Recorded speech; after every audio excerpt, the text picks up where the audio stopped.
Welcome back, everybody. We're gonna get ourselves into game number 2 shortly, and yeah, Hydra looking like they're picking up where they left off in Division 2 last season, last tour. So Darkside, they need to get themselves. Would you say it was down to the draft there, Hurry, or was it a little bit of player execution there in that first game as well? I mean, well, I always want to say it's the play, right? But Hmm. again, dark side drafts are hard, right? Well, one mistake can separate you from winning. Usually they don't have a lot of stuns. You have to play around the area control with not that many heroes. It's a weird draft. Let's put it that way. But I'm gonna say it's overall execution because execution of dark side just hasn't been looking good overall in this game and in the previous series that they have played as well. Yeah, and coming into this one, again, we are going to be seeing that Hydra. They were looking. I mean, they looked really impressive coming into that mid to late game. Like I said, just picking up where they left off. And is that down to, you think, Hydra maybe having a little bit more time? Obviously, they had the last tour together. They've had a little bit more time to practice. Where Darkside, I don't know when they picked up. Dizzy and when they actually got together, because he might have been scrimming with them on the between the off time. But Hydra just looked like a little bit more of a complete team coming into this series. Yeah, definitely. It's an advantage that you can't go against. I mean, when it comes to experience, Darkseid still has Soneko and Roger. Yeah. But then again, the expectations of these two, things that you expect of yourself and that are being expected of you from the community, from your team or whatever, are very high, and that can sometimes break you. So I think Hydra overall, in terms of where they're at, should feel like 10 times more comfortable than Darkseid. Yeah. Coming into the second game as well, it's just we can see the draft has started out, so we're going to see the Undying, the banner on the Brood this time for Darkside. Not wanting to give that away, the IO goes, Enigma comes out, and the Tiny here for Darkside, straight into this one here. And Hydra, they've got themselves the Undying, they take out the Ench, they take out the Death Prophet. So Death Prophet, one of those heroes that is hanging over from the last tour, it seems to be really popular coming through, but it does mean here that the Lesh comes out. Oh, excuse me, the Lesh gets through the draft. Do you pick that hero up with without the out the IO, or is that a hero that it needs to be in that pairing? It doesn't need to be in that pairing, but I feel like people pick a Lesh against an IO, like a deny pick, and they pick it with an IO. That's what I've seen mostly. I haven't seen a Lesh being picked up if there's no IO in game overall, be it with or against him. So I'm gonna assume that Hydra are not gonna go that route. Like I don't really see it as something they want. They're just gonna go for the Beastmaster. It's something I like. BKB piercing disable for the Enigma. You have a hero that is going to match or even do better what the Enigma is doing. So I think it's a smart approach. And the Hydra also, they're very strong with the Beastmaster, so no reason not to pick it. This is already setting themselves up for success. Yeah, and you can see that they're getting rid of both the Ench and the Chen, making sure that they Yep. take away those heroes that can mess with the Beastmaster's momentum. And looking through on the side of Darkside, like I said, the Tiny Enigma coming out. So is this Tiny still being played majority as a 4, or are you seeing like mid Tinies coming out, offlane Tinies coming out? What's happening with the Tiny at the minute? Well, I think in Eastern Europe, it's still gonna be mostly a 4, especially when you see a Enigma. Tiny is like the best 4 to lane with it. But I have seen in other regions that it is being played as a core. I can't really say it's been playing more as a core, more as a support. If I'd have to put my life on the line, I'd say support has been the choice more often than not. But overall, there is a chance of a flex overall. Okay. Hydra again taking out the Crystal Maiden, maybe not the ultimate answer to the Beastmaster, but can mess with the momentum, take down and take away the Helm of the Dominator creeps away from him. With the Frostbite, just keep them in place here as the Batrider gets taken away from Darkside. So Darkside not wants to be coming up against the Snapfire and the Batrider. Looking through the lineup that you've got, Hydra coming out with the Undying. Do you want to put this on the lane with the Beastmaster, or is this still like the is this the nutrient? You stick it on the lane with like a range, because the Nature's Prophet is still having a lot of impact in matches coming into this new tour. It is lit. I don't want to call it a new Treant because it was being played in a meta where the Treant was being played as well. So it was there. But the thing is that people still don't want to change too much. So range cores are still going to be somewhat popular, maybe not as much as they were. But Undying goes well with them. He secures those first couple of minutes in the lane. And that's kind of what you want, right? You get a hero that after like level 4 or 5 is going to be okay or will have the ability to go into the jungle, and you've done your job. So I can't really say that he's a different Treant protector because he does not defend towers, right? He is probably just going to be leaving the lane at some point and leaving more experience to his core rather than other cores would go into the jungle to leave the lane experience and the tower defense to the Treant protector. Okay, what heroes do you like with the Undying on the lane? Because again, I'm assuming this is with the 5 so on the safe lane. So is there anything you've seen with the brief time we've had in Tor 1 that goes well with that Undying on the safe lane? I mean, Morphling is always going to be a top-notch one because the hero struggles level 1 and 2, and that's where the Undying thrives, right? So you won't be getting kills, but you're going to have such a good time on the Morphling, and then when you cannot be pressured with just the high amount of attack speed and damage, you out-CS anyone. So that's the one that comes to mind, but, you know, you still have your snipers, you still have your drows, you still have, like, a Gyro when I see an Enigma comes to mind, especially because they have a Beastmaster, even though it's not that popular of a hero. I wouldn't really mind if HYDRA would play something like that, and then considering that the Solar Crest is coming more into play, you know, could be something that we want to see. So you know, any kind of range hero does make sense. God, what's the build I've seen on the gyrocopter? Not in pro matches, but recently, the one that I'm seeing more popular in like the pubs, you know, the high level pubs is you go for the what is it? It's the veil into the shard into the meteor hammer. So you have the support. Yeah, it's like a position for, but I've seen it, you know, in a couple of calls, you know, just trying it out to see if it works. You know, if you get that quick farm, get to the items quickly enough. But yeah, it wouldn't shock me throughout the season if we do see the gyrocopter popping up a little bit more with how popular the meteor hammers are at the minute. Okay, Jakiro does come out from Darkside, and you know, last game, you could say it actually did its job okay. You could see that people were not used to the new duration of the ice path, so they would continue just smashing their heads into the ice path. But also, good thing is now you're laning against the Beastmaster. We mentioned it the last time. It's so great. The problem is you left the Rubik in the pool. So now your ice path, it is not yours. Sometimes people tend to leave it to level 1, but even a level 1 ice path on a Rubik is problematic. This is... Oh, I wouldn't want to be Darkside if I'm right now, because their lanes look powerful. But if the lanes go relatively even or only slightly in your favor at like minute 15 in the game, you're gonna start suffering. And I'm very much afraid with what Darkside have right now, because HYDRA they responded perfectly. Yeah, and the Storm Spirit coming out here as well. So I'd like to see. I mean, last game we saw the Sanj Kai coming out, the Witchblade BKB. This time with a Rubik. Just looking at the way to play around. I mean, Darkside, they have the Enigma. So the Enigma, when he drops that black hole, if you don't catch out and kill the Rubik, it's an easy steal for the Rubik. So I would like to see maybe the Storm Spirit this time at some point. You know, still go for the Witchblade, still go for the BKB. But I'd like to see an Ags come out for the Storm Spirit there as well, just to add that extra little bit of control. And then if Rubik does get that black hole away from the Enigma with a Blink Dagger, something like that, he can follow up and go for a big team fight, black hole on his own. And HYDRA, all they're really missing here for me is something that takes advantage of the control that HYDRA have. So, you know, something with a lot of damage here coming through. And like I say, the sniper from a distance wouldn't be too bad, I don't think, for HYDRA. Just being able to plink away, drop the shrapnels, get the assassinates out, but throw the right clicks with the maelstroms, you know. I don't know whether it's still the Glepnir here for Sniper if he wants to go for you know, the full Melania, but just something that can sit back and just do the damage that HYDRA need here. I would go well as the carry.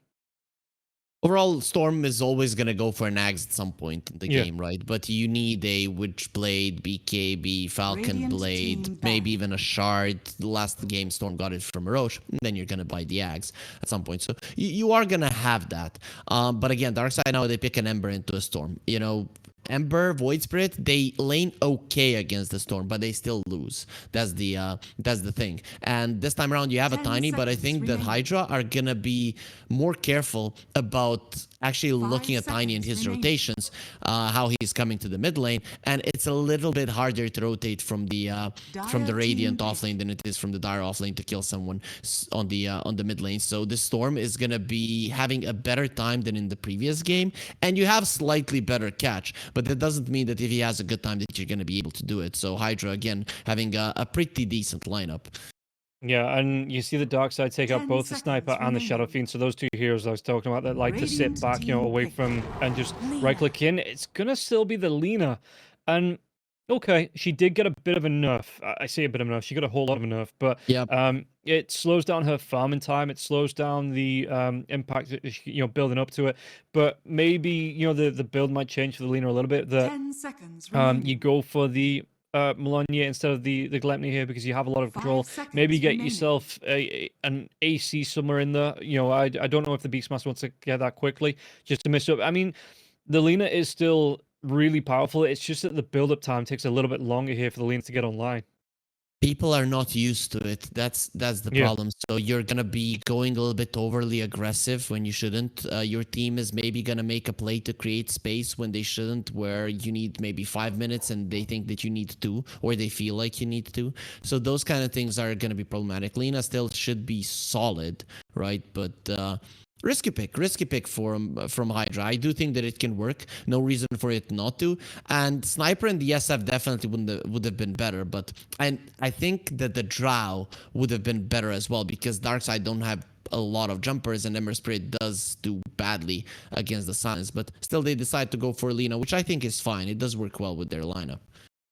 Yeah, I suppose you do have to worry about coming into the mid to late game for the Drow range. You know, the Tiny on the Blink on the Tiny, Blink on Enigma, Ember Spirit able to Remnant. If he gets that BKB out, you know, just be able to get on top of the Drow. So I can see why they went for the Lina, and Darkside actually go for the Drow range themselves.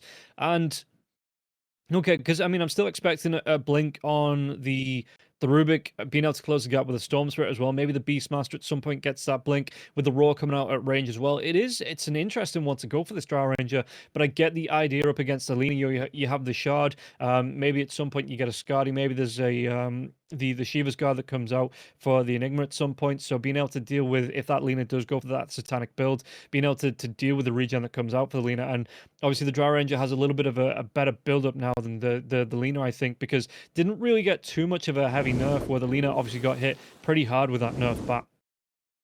Overall, the thing is that HYDRA has a lot of things to think about. You have a lot of targets that you would like to start the fight off by killing. So that's why the Drow is so good, because you cannot really focus on her that much. If you do, the other guys can kill you as well. So that's why it's actually a pretty decent pick. It doesn't combo too well with Darkside's heroes, but HYDRA, they want to commit onto one hero, bring him down. And it's probably not going to be the Drow, giving her the ability to dish out the damage. So I like it. It's not bad. I think the Drats are definitely closer this time around between the two teams, but considering the executions part, I still think HYDRA should be the slight favorite. It's only slight.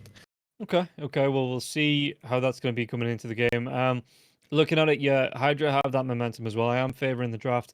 I just think the amount of control, if they do get a good catch, you know, the Rubik onto the Blizzy's Black Hole, being able to take away, like you say, you've got the BKB Pierce and Roar as well. And Enigmas at the minute don't really seem to build up quickly into... I mean, it might change with the Greaves being nerfed a little bit, but it always seems to me that the Enigmas want to go for those Greaves. They want to go for, like, the pipes, you know, have that protection. So the Blink Black Hole not being the priority for the Enigmas at the minute. But before we get into it, guys, we are going to take a quick word from our sponsors over at EGB, so check it out. Bets on esports, bets on streamers, impressive bonus system. Welcome bonus up to $600, cashback, artifacts, regular promotions, daily giveaways. Try yourself as a bookmaker. Great lines. EGB.com, more than just a bookmaker. So, welcome back into game number 2. HYDRA looking to close this one out into, and Darkside, well, it's more than a little bit of pride on the line. Hurry coming into it. Yeah, what is the build-up you'd like to see for the Enigma? Because, like I say, it's usually the Greaves, the pipes, and protection like that. Even a couple of Wraith packs here and there. But do you think he needs to prioritize, like, getting that BKB and the Blink, or is the BKB just nullified by that Roar being a threat? one defensive item, one thing that allows you to push, so either Greaves or Pipe. I don't know if I would like to see both. And then a BKB Blink. I think that's most commonly nowadays the build for Enigma. And Blizzy is very good with Blink initiation potential. He has a good feel from his Axe days about that one. So I'm gonna say that that's what he's gonna go for. That's the more likely scenario. Okay. Would you expect him to go for a Lincoln's at any point, just to be able to deal with that role, or is that going to be, you know, the job of one of the supports maybe, to be able to pick up that item to help him, give him that extra protection? Every core in this game is going to be striving for a Lincolns at some point. So Drow is probably gonna go for like Dragonlance or Hurricane Pike, BKB, maybe Silver Edge, and then Lincolns, you know, then Ember. He's gonna go for a Maelstrom BKB and then maybe Lincolns. And Enigma, well, probably fourth item is gonna be that. That's in the later portions of the game that you're gonna be looking towards that one. On the supports, well, the only thing that I'd say from luxury items would be a Lotus, not really a Lincolns on any of them.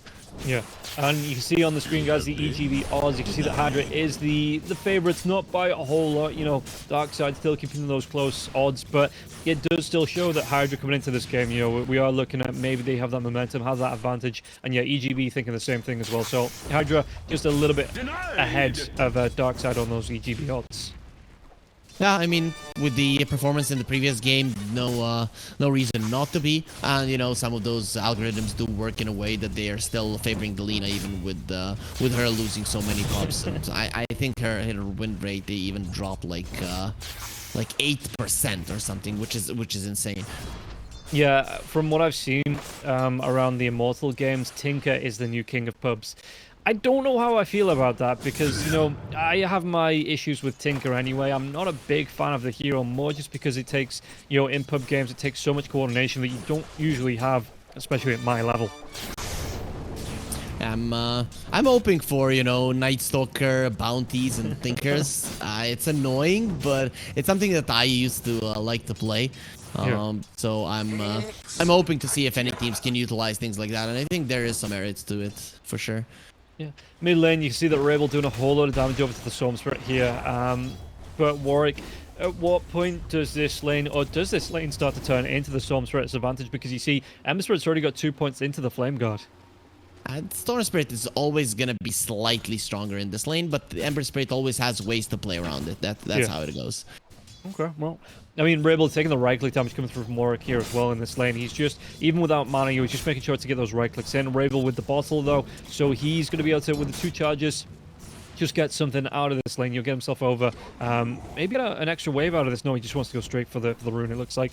Meanwhile, on the top lane, how is Kami doing? Starting himself off with a few branches, as well as those blades of attack. So he wants to go straight into a quick Falcon's Blade here for the Lina. Yeah, that's what we see often. Once Roger is level 3 on the Tiny, that is when things become scary. And overall, for now, even though the Enigma doesn't have that many CS, this lane is going really well for Darkside. Well, you see on the bottom lane as well, it's going to be a lot of damage onto Leffiton, actually. Do they have enough to get the kill? They do. They're going to be able to take that. Snakeo's going to be able to pick it up on the top lane as well. Kami, he's going to go down. So Darkside starting how they need to go on here. The Tombstone is down, will be taken down, and Happy, he was saving that point. I was keeping an eye on the Undying skills, but he saved the point. It looks like he didn't want to go for the Soul Rip because of how much danger the Lina was in. So the Tombstone comes out and just gets farmed up and taken away from him almost immediately here with the Eidolons, with Roger on those right clicks as well. Beautiful laning, all 3 lanes coming out from Darkside. Really, they're showing up in this game. They understand how they need to play it, especially top lane. I thought Roger needed level 3 for that toss back, but they actually waited for a perfect moment to get the Malefice onto Kami and toss him back, and that's why they got the kill. And this is it. I mean, Tiny and the Enigma, this lane is never to be underestimated. If you play it properly, well, you're very rarely gonna lose it, really. Yeah, and mid lane as well. Warwick still taking a whole lot of frost coming through, and Rabel not scared of getting it up close and personal here onto Warwick, just utilizing that Flame Guard while he has it. And Warwick both moving down towards this No, Rabel, does he want to back himself away? Maybe not here. Searing Chains do come through. There is going to be a little bit of damage to Vortex now as well, but Rabel, he still picks up that water rune, and it's going to put Warwick at a bit of a disadvantage because the Tiny was waiting on that upper rune, and he's not going to be able to get himself towards that either. It doesn't look like. In fact, Roger might go for it. Meanwhile, Leffington, he's going to go down, and Dizzy picks up another kill onto this Rubik here. A lot of early momentum here for Dizzy. Awesome start for Darkside, really. HYDRA are in a real pinch here, 4 minutes in, right? Of course, there are some lanes that are gonna start going the other way around, right? HYDRA, once there's a Helm of the Dom on the bottom lane, but also mid lane work again. They won him like in the previous game.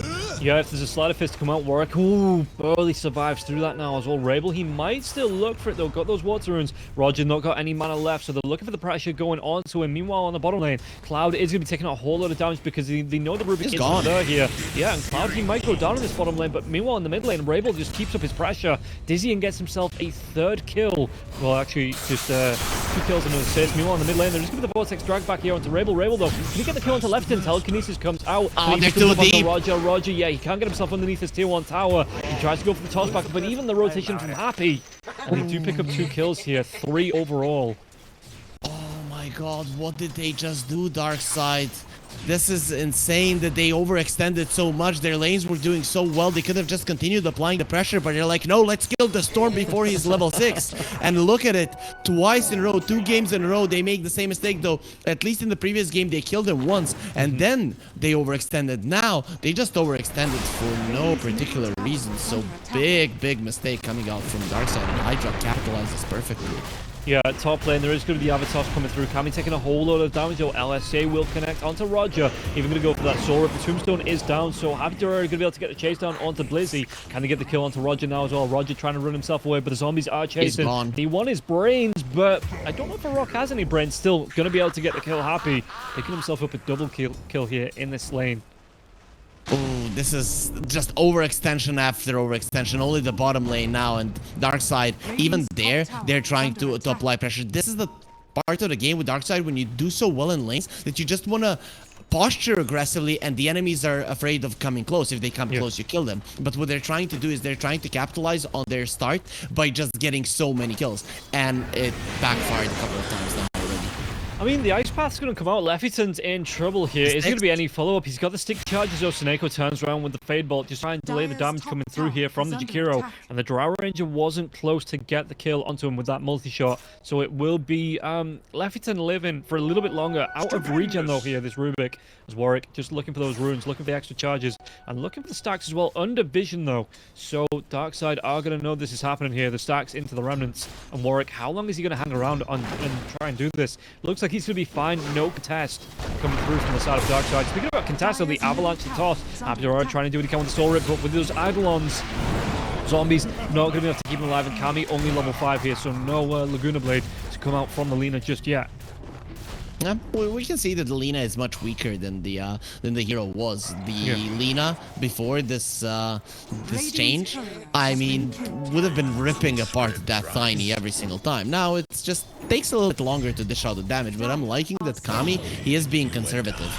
Yeah, Rebel comes up trying to contest onto Kami. Kami knows he sees the Flame Guard coming out. There's going to be the TPs in now as well. So Rebel just had to back himself away from the LSA, and it does just create the space here for Kami to get himself away. Just continuing to farm. And it looks like they might just be giving up the safe lane here as Rebel looking for the remnant in. Where's that rune going to spawn here? As Warwick guessed rightly after I rotating through. There is the remnant drag back now as well, but the avalanche comes through, and Rabel, he's just going to be able to jump himself away, gets himself the Invis rune, and it might cost Roger his life. Roger, can he get himself away from this one? A big tanky boy, but it might not be enough here. Yeah, the zip zap forward here from... He get the kill, and it will be Warwick that claims it.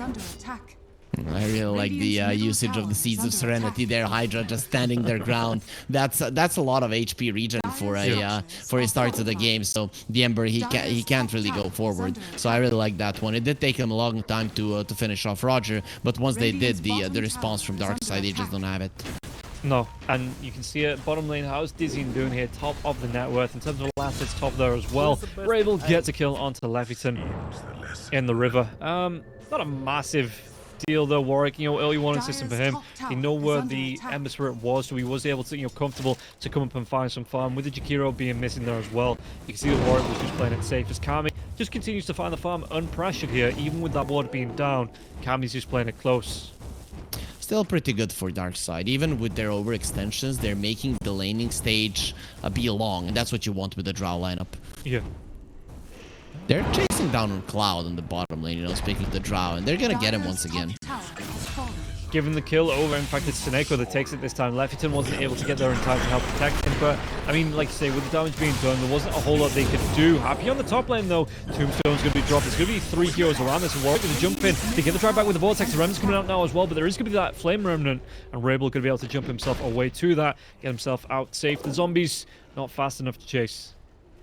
This is very important. HYDRA, they probably don't feel confident going towards the bottom lane, and because Drow Ranger is so strong, and then you're trying to play on the top lane, but yes, again, Tiny is a very hard guy to deal with, so this is not a good position for HYDRA now. No, the Searing Chain's coming out. A Fire Remnant going to be thrown out here. Warwick trying to get himself away with the ball line. Doesn't matter. Happy. Well, at least he's going to have the bottle to get himself back to a decent amount of health. Drops it just behind the tier 2. And yeah, Storm's Spirit just being caught out of position there. And again, not having a great time. And you can see that he wants to go for an even earlier BKB this time around, it looks like, here on the Storm Spirit. Roger gets the denial on the D-Ward. At least they'll get Seneko. Or will they? Nope, actually they won't. Okay, that's a kill in the end, a snipe with a level 3 wild axes, but overall, it's just every single part of the map, it is Darkside that are applying pressure, and HYDRA, they're not pulling their opponents in an area on the map they want to, and that's towards the Beastmaster. I think you have to go towards him, because that Helm of the Dom is the only strength that you have in your lineup currently. Yeah, but you can see that, like you say, that with the Tiny on Roger, they just want to play around the dire jungle. They want to apply a lot of pressure because, again, the Lina's build-up has been slowed down, doesn't get online as fast, so anything you can do to delay this, you'll make it even harder for it to get online. It's just going to set HYDRA back a little bit of time, and it just creates a space and time for the Drow Ranger to get those early items for, you know, the Enigma to build up, take them towers. And this is, it's only a 4k net worth leader here at 11 minutes for Darkside, but that's just the start of the stepping stones to get them on the path to victory. That's a lot of an advantage early on, especially with a couple of mistakes that they made. So it just goes to show how much they crushed those first 4 or 5 minutes, and that was a big setup. Also, setup on a Storm in the mid lane, though, he should be fine. Yeah. Getting himself away again. The ball line and has those Seeds of Serenity for the health coming up in 6 seconds. Looks like he's just going to go all the way back to base. And like I say, Darkside, they're having this early impact. They feel a lot more comfortable taking the rotations from the supports than I guess the Rubik is effective with the lift, but the Undyne at the minute, just he's being pressured into protecting onto the Lina because these rotations from Roger, you know, the Ember Spirit moving into the dire jungle as well, they can't keep the vision to keep the Lina safe, but they do get the jump in here. Rune, it's on the other part of the map, so Rebel once again with the Fire Remnant. They might even be able to get the kill onto the Undyne. He's trying to do what he can with that Flash Golem. Tombstone up on the high ground now as well. Rebel taking a lot of damage. Still going to be able to get the kill onto Happy.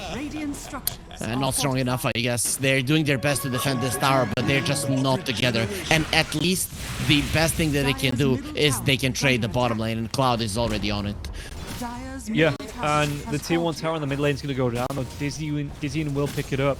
So again, a bit of an extra advantage here for Darkside. And now Kami, how is it looking in terms of vision on the side of the Dire here? Not actually going to be able to see now. Oh, Seneko just playing on the edge, might have come just in vision. And you can see that Lefton already rotating over to protect up Kami. And Kami just has to move over to the triangle because this Dire jungle has been completely invaded.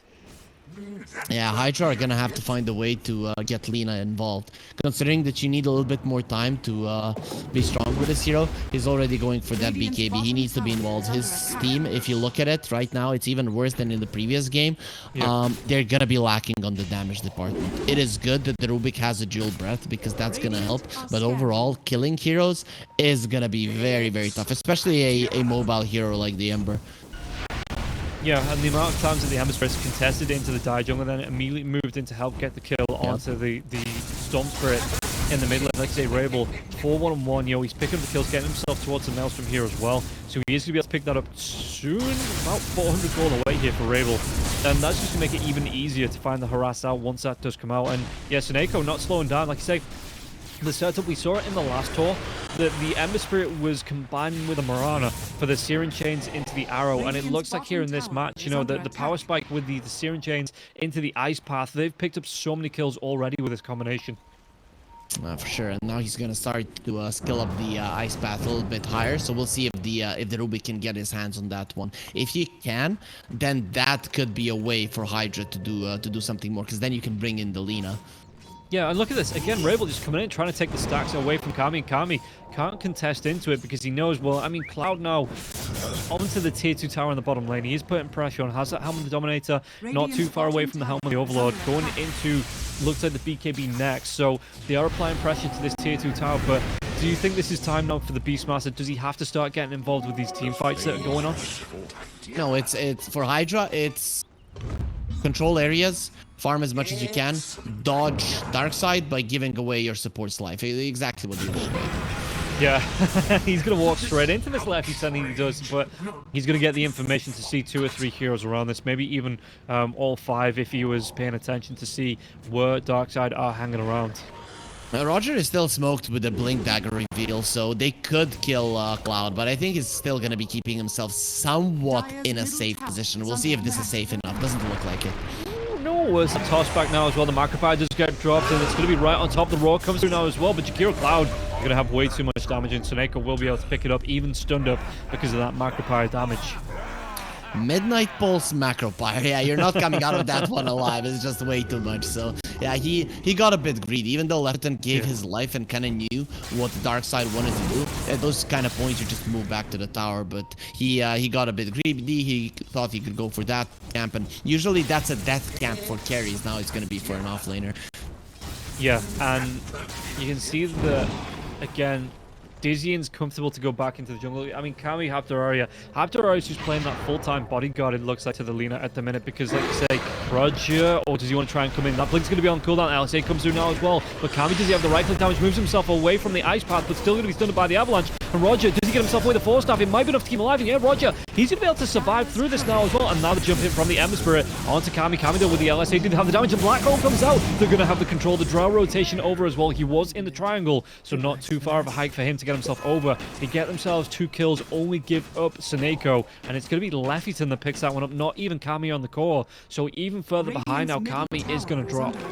For a very weird angle with a Sleight of Fist Fade Bolt, I think the Jakiro was like, I'm out of this one, and suddenly you just die from nowhere. And HYDRA, they're in the enemy jungle, they're hunting, but they're not going to be finding anything.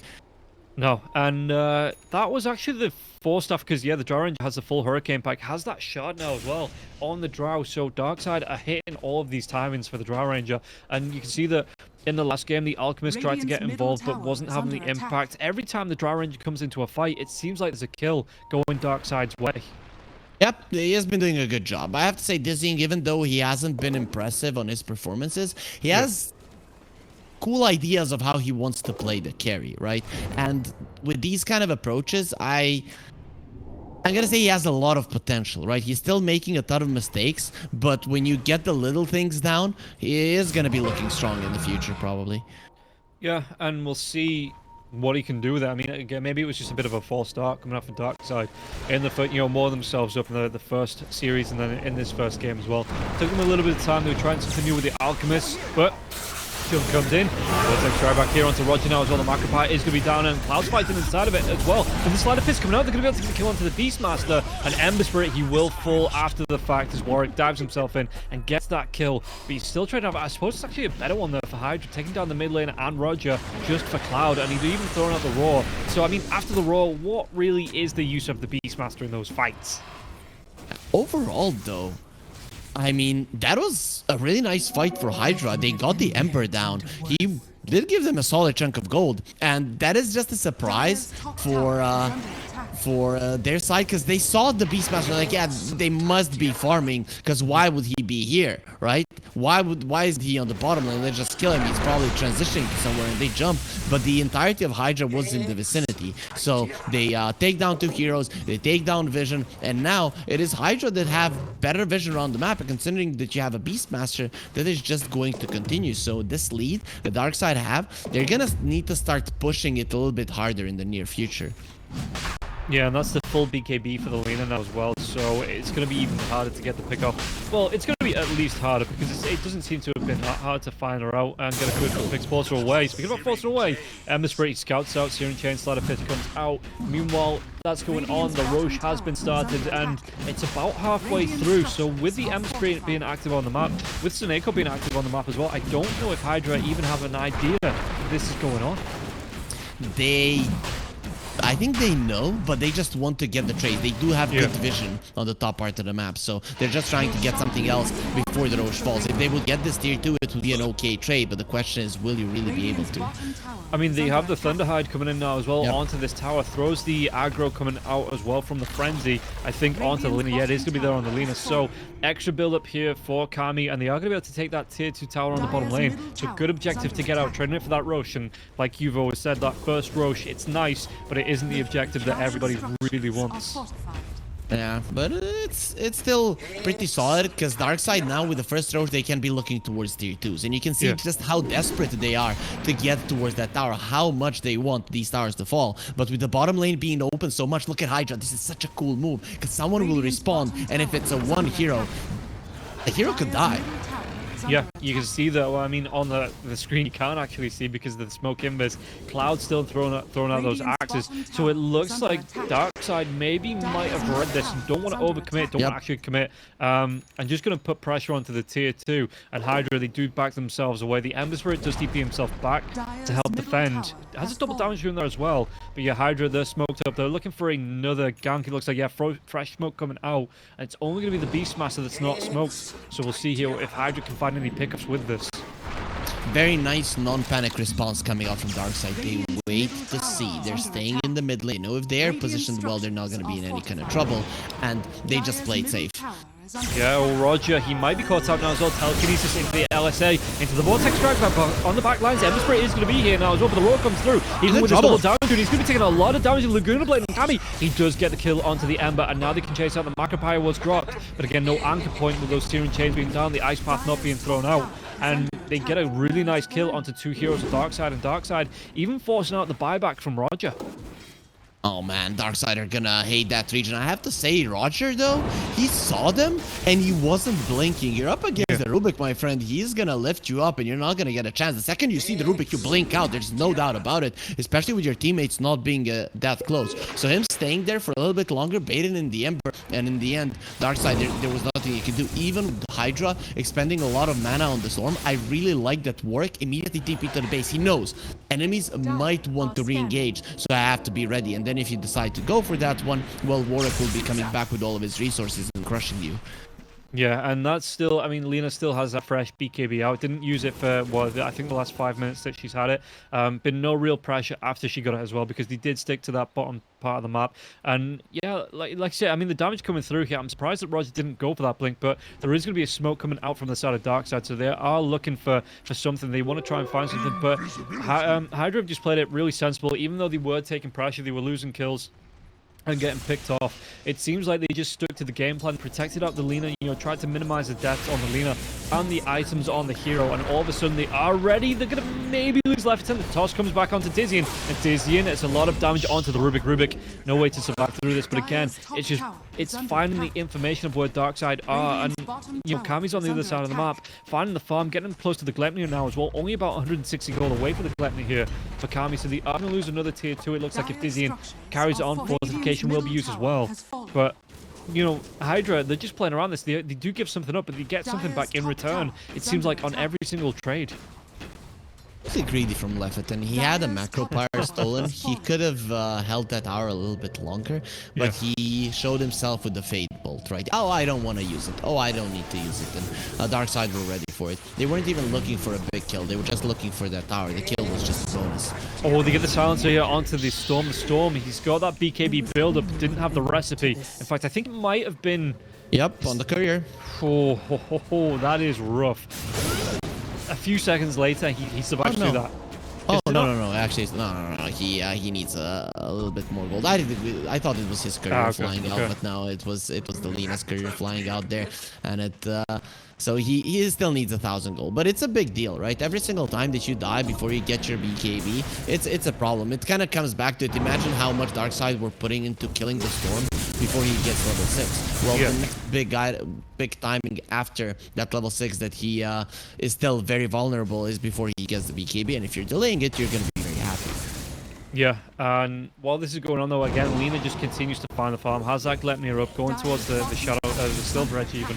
So how's the Drow doing in comparison? The Drow is top of the net worth by about 1,000 gold. So even with it being 7-0-4, again, you can see that Kami is playing around the map. He's finding that net worth, being 2-2-4, being a few kills behind. He'll still find the time and space to find the farm. Even finds himself a nice little ancient stack here to farm up as well.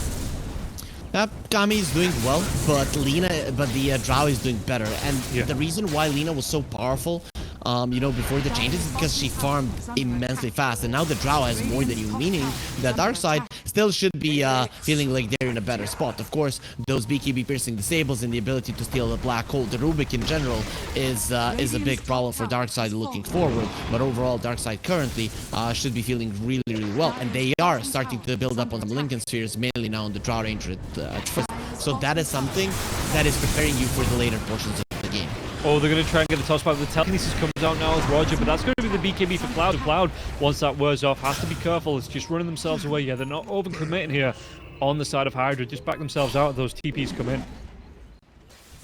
HYDRA are still around their own vision, and the bottom lane, they don't have to defend it. So Darkside could be running into a trap here if they try to go high ground. But they are getting themselves away. Nicely done there. You understand that your triangle could be dangerous territory, and you just go back to an area of the map that you have better control of. You don't have to force it, considering that both of the lanes on the bottom and the mid lane are already pushed out. So it is your enemies that are going to have to respond to that. Do you think that, because we can see the positioning on the map now as well, and HYDRA still have their own outpost, is this where, Darkside look to apply that pressure on the bottom lane? Because it looks like HYDRA, Roche isn't too far away.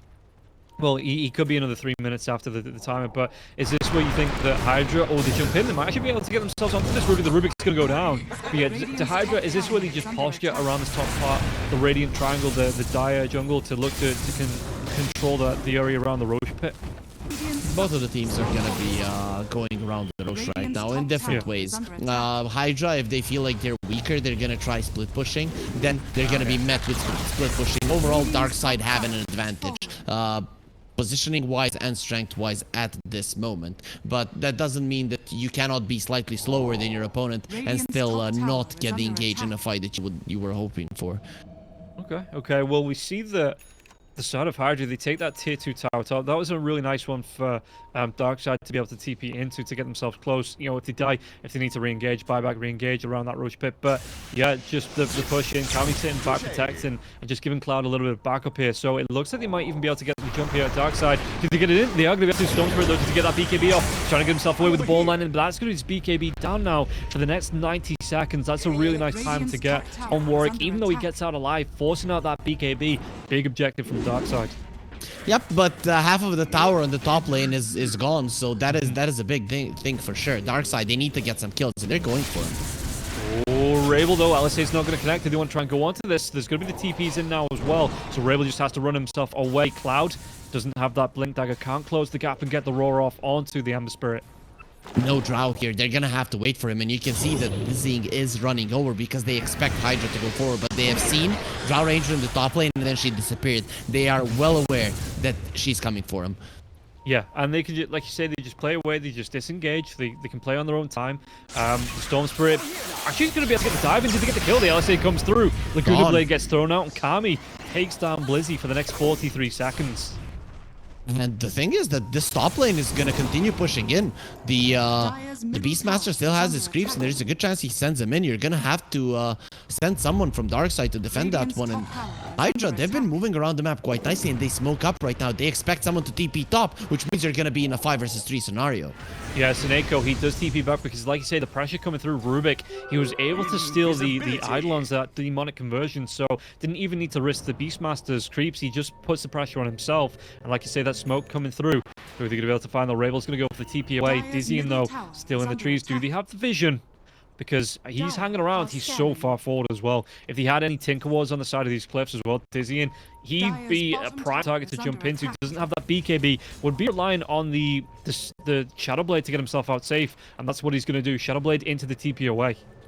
Good thing that HYDRA, they do have a dust on their Storm Spirit, so he's ready for this, right? He wants to be able to find Dizzying, but Dizzying did play that one really well. He was in an area where the enemies didn't expect him, and he just pushed out another wave with the multi-shot and got himself out. Yeah, there is going to be the jump in though. The telekinesis comes out on Roger. Did he put himself? Was this a trap? The BKB comes out from Warwick after that ghost, and now it has to be the force staff. But the Glemnik comes through, controls onto both supports on the side of Darkside. Darkside trying to run themselves away from this, but once again, Warwick, he's going to be out of mana, and that was his BKB being used. Roshan, though, 5 seconds away. What can they do here on the side of Darkside? Do they want to contest? And the scan comes out here, and they might look to re-engage after they get the heal up on Roger, who is going to go back to the fountain. Warwick, he needs the mana. This is half mana. Without your BKB, is not enough to fight. You're gonna get silenced because you're gonna be trying to conserve your mana, and you're probably gonna die. But this smoke from Darkside, it's taking a little bit longer. They expected someone to be in the mid lane, but they underestimated the wards from HYDRA. They thought they weren't so deep and wouldn't allow them to play deeper. So HYDRA, very nice positioning here to dodge this. Yeah, the Lina actually opted towards the Boots of Travel as well, over completing onto the Silver Edge, it looks like. So they are going to be up for Kami now as they march themselves into this Roche pit. 30 minutes in is the second Roche, so the shard is available. We'll see who's going to pick up. I'd assume you give it over to the Beastmaster for the dive bomb, but maybe, you know, if they do get it, maybe the Rubik takes it for that telekinesis as well. They caught the storm. They do. They get the jump back now as well. Do they get a kill into the Storm Spirit? Because Storm Spirit not going to want to pick up that Aegis. They might be able to get the kill into the Jakiro. He's coming back. With his BKB, the buyback comes out. Roger, Laguna Blade flies through as well. They're going to have the vision with the Hawk, and Roger will go down. He wants to go in deep. He wants to get the jump on Dizzying. He does, but he gets a Hurricane Pike off, and now the Lucas is going to be broke out. And that was the Ice Path with it stolen by the Rubik. It was. And they get the kill onto the Drow. The Drow dead for 70 seconds. It did cost them a Warwick buyback, but now they can march themselves down the mid lane, look towards that tier 2 tower, and then another objective here for HYDRA. Their pushing power is insane, and they're going towards the top lane. They want a Rax. They want a lane of Rax with 50 seconds without 2 of your heroes. They don't have buyback. You don't necessarily know this, but you are assuming it if you're HYDRA, and that is just a perfect fight for them. Yes, they lost the Storm Spirit, but who cares? He buys back immediately. You get the Aegis, and you get the Ice Path on the Rubik. You are so strong right now if you're HYDRA. This is your timing to apply even more pressure. Yeah, and they did give the shard over to the Beastmaster here as well, so they want that dive bomb potential coming through from that Hawk. You know, the extra controls coming through as well as they back themselves away. Wait for this next creep wave, and this tier 3 tower, like you said, is taking a lot of pressure now. The Ember Spirit trying to do what he can because he's got his own shard, so those fire remnants doing damage over time, but it looks like it is going to be enough to take down this tier 3. The diving now as well. They're going to be able to get a really nice pass against owned by the Rubik. They get a lockdown. They take down Soneko. Can they get even more? Able to telekinesis. They have the lockdown, and Kami, he gets the kill onto the Ember Spirit. 4 heroes dead. Drow Ranger is coming back alive, but Kami looks like he wants at least this range Rax before they pull away from the base. In fact, they might even be able to go into Roger. Slowed down. It's going to be the LS8 on Roger. He gets found out. He gets killed off.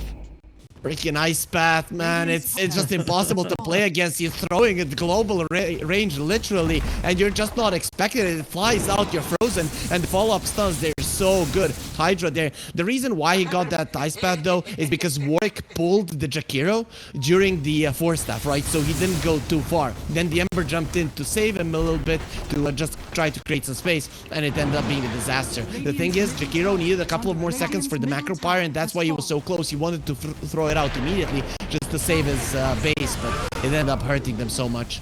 Oh, they get the Raw onto the Enigma now as well, even through the Lincolns, even through that BKB. Still going to be taking damage of Kami, has that Aegis for the next 2 minutes 40 seconds. They do want to go for even more. The Tombstone is down on Kami. He's got that Silver Edge out, so he's queuing up onto the Satanic next now as well to get the Ice Path onto Jakiro, but it looks like they just want to settle for this tier 3 tower here. Kami, the Seeds of Serenity still going, and that's going to be another tier 3 tower, so they get a lane of Rax and a tier 3 tower, opening up another objective here on the side of HYDRA, and it just seems to be like the last game where Darkside with some great early momentum, but HYDRA, they play the game plan, they know if they keep themselves back, if they build themselves up and they get the items and find the timings, all of a sudden they're in complete control of this game once again. Usually you would go back at this point to heal up, but he just brought mangoes on Kami. Why? Because they don't want to expend too much time and want to have the ice path, right? So you want to have your next fight with that one, or at least keep your enemies in the base during the duration of that ice path. You're gonna have it for like 40-50 seconds more, and if Darkside decide to have a fight outside of their base, they're gonna be in so much trouble. Yeah, and you can see that Kami as well, not too far away from that Satanic, so the timing here coming up to... it's still about 1,700 gold to farm up. So what, looking at 36 minutes on that Satanic, and it's still going to be a really nice time. And again, Lina, he's finding the kills 8, 2, and 5 all of a sudden here on Kami. And they're having some lags. I've seen it happen in different regions. Ever since the patch came out, there have been some small lags. Hopefully, we don't see any of those bugs with the pause, Rob. That it suddenly becomes minute 35 and there's no Aegis. Yeah, that would be it, because it's like the game carries on behind the pause. Yeah, and that's a minute and a half. If it does skip up, you know, that would be the Aegis being lost, and it's gonna be a short pause. Yeah, okay, yeah, fine. That's pretty good, you know. But that is something that you have to watch out for, and hopefully that gets fixed pretty darn soon. Maybe it did. I saw that there was some slight updates, but I didn't really read into the what they were fixing. Hoping that's the one. That's kind of a thing that can really change some games that you shouldn't be allowed to be there for too long. No, and Valve, at least when it comes to the bugs, you know, they are pretty heads up and figuring it out and getting themselves in and sorting it out. So yeah, it looks like, I mean, this time, no issues here. Warwick's got himself a double damage rune now as well. They've got that smoke coming in. The double damage rune is going to be fading off. Haste being popped as well from Warwick. It looks like they want to go for a wraparound into the base. You know, look for that backstab here now as well. Rabel's going to be shown here. There's going to be the jump in. They get the lockdown. The Glenn comes out now as well as that Vortex drag back, and they get the kill. Kami's going to be the one to pick it up. And all of a sudden, this Ratch opens up in the mid lane now as well. No Ember Spirit for the next 58 seconds. And they have a tombstone, not an easy one takedown. Soneko, he pops the ice pad, they smoke him immediately, but what was stolen is going to be Jewel Breath. Very nicely done, because he immediately got that one out, but he was smoked up just to make sure that the Rubik doesn't steal the ice pad immediately. It's still going to cost them a lane of rack, so very nice move from HYDRA. Yeah, and now moving towards the, like I say, they've got that lane of rocks, moving towards the bottom lane as well. They've got themselves the catapults to deal with, but Roger jumps in, trying to do what he can, telekinesis into the LSA, and Roger just jumps to his death. He wanted to toss him back just when the Aegis was expiring, but you're up against the Rubik, so Leviathan is always going to be ready for that. I think that every single time that he has a telekinesis ready, he's just spamming it next to the Lina. Yeah, and again, doesn't have that shard, so doesn't have the defensive telekinesis, but the offensive one, that worked out just as well here. And Kami, he's stepping right up to the high ground now. With that Satanic being out, he's looking super comfortable, just saying, yeah, okay, come at me. I can just heal himself right back up. He's feeling super confident for sure. They're thinking, should we go for this one? But you're still up against the Black Hole. That was used only once in this game, mind you. Blizzy only used it on the Lina, on the top lane, and that was it. So Blizzy, well, all eyes on you. No pressure whatsoever, bro. And if you lose this one, well, you're probably out of Division 1, considering that the two quote-unquote probably weakest teams have just beat you, and it's looking very much apparent that that's gonna happen. So I'm kind of afraid with what the rest of the season is gonna look for Darkside in their boot camp if their spirits go down after these games. Well, yeah, no, that is true. I mean, I'm just thinking back to last tour where there was a couple of teams that looked like they were down and out in the first few days, and then all of a sudden, you know, they had that recovery, they got themselves back into it, and a couple of great escapes at the bottom of the table as well. So it's not, I mean, after 2 series, it's not dead and buried for Darkside, but like you say, up against the 2 teams that came up from Division 2, that is a lot of pressure on your shoulders there if you don't pick up any victories against them. And yeah, maybe the mental does take a bit of a dive. Last season, it was made so that Spirit and Bedboom are gonna play the last game. That the teams that are considered the weakest are gonna play it in the last week. No, now it's everything in the first week. We're gonna have Spirit, Bedboom. We're gonna have all of these teams that, you know, people are looking at as the ones that are probably gonna get eliminated, play immediately. So the rest of the season, man, there's gonna be a lot on the line for Darkside to win against some of the stronger teams. If they lose here, it's still not over. No, not over by a long shot, and the Avatos does come through here onto the Lina. Is going to be able to use this Satanic, gets the BKB off. The Satanic comes through now as well. Look at this Laguna Blade, Black Hole, but the Roy is going to be able to cancel it off, and Leviathan didn't get the kill they do. They take down Blizzy. It was a good setup, but it just didn't pay off. And now this is going to cost him the buyback here on the Drow Ranger. Drow wants to get right back into it, but this looks like it's going to be Megas. The Glepnir comes out now as well, so the Hurricane Pike has to be using Dizzy and get himself back towards the bounce. They get the jump once again onto Kami. There's going to be the multi-shot coming through, but you get the kill onto Roger with that LSA, the setup as well. The kill's coming through. GG is just going to be called here, and Darkside, they give up the series 2-0 over to HYDRA. So Lefferton there was a little bit slower on the lift, so the tossback didn't go through. But then again, maybe he wanted that to happen. Really, yeah, have Arlena and just look at what's gonna be happening to you. He also saved his ulti to be able to cancel the Lincolns and then the roar to go through the black hole. So, you know, very nicely prepared fight for HYDRA. You could see that they talked about it. Oh, if I get tossed, it's going to be fine, but you're going to prevent my toss. Okay, that doesn't work. If they use the black hole, I'm going to be using my spell first, and then you're going to use the roar. If I get the steal, great. If not, well, you're at least going to be canceling it out. So they had everything prepared quite nicely there, HYDRA, and they had the strength to be able to pull it off. So no chances at that point in the game, probably no chances for Darkside to come back into it. No, and again, this time Dizzy had a better time to start with. I think he got something like 3 or 4 kills in the lane. But Kami coming into this one, 12, 2, and 6. So showing that the Lina, even though it's not that first pick ban potential here, in the right hands, in the right lineup, you know, this Lina is still being really effective. Warwick, even though he only got himself 3 kills, great showing for him. The dives in, some of the control that he got off, you know, just being able to get himself in these fights, being so disruptive. And yeah, Lefferton with some great saves as well from the telekinesis. But Darkside, that does put a lot of pressure on them coming into the rest of the season now as well. Like you say, losing to the 2 recently promoted teams, Darkside, they've got to be questioning where these wins going to come from. But they do still have some time to get themselves some scrims and get themselves, you know, comfortable, because there was still some good showings. Seneko looked really impressive on the Jakiro in both matches. You know, Dizzy started to show some signs of class coming into that second game there as well. But yeah, Darkside just suffering a little bit today. Their movements were slow. That's what I have to say. HYDRA, they played their lineup the way that it should be played. You know, we're holding this area of the map, we're playing Dota like this, and we know once we get farmed that we're gonna be stronger. And Darkside, they just don't play fast enough on the map to disrupt that, to put HYDRA into panic mode, and to take it over. So, you know, it has to do with a lot of things. It can be communication, it can be confidence, it can be that you're not trusting in your teammates. All of those things can be fixed in a boot camp, but also it can spiral out of control in boot camp. I've been in situations when you get into stuff like this, and you still have to, of course, they have to play the season. They're going to be staying there together for 2 weeks, but you can get into this mood where no one is really talking about Dota. Everyone's just messing around. So I'm hoping that they get into it and we see a different Darkside, even though they're going to be playing against some stronger teams.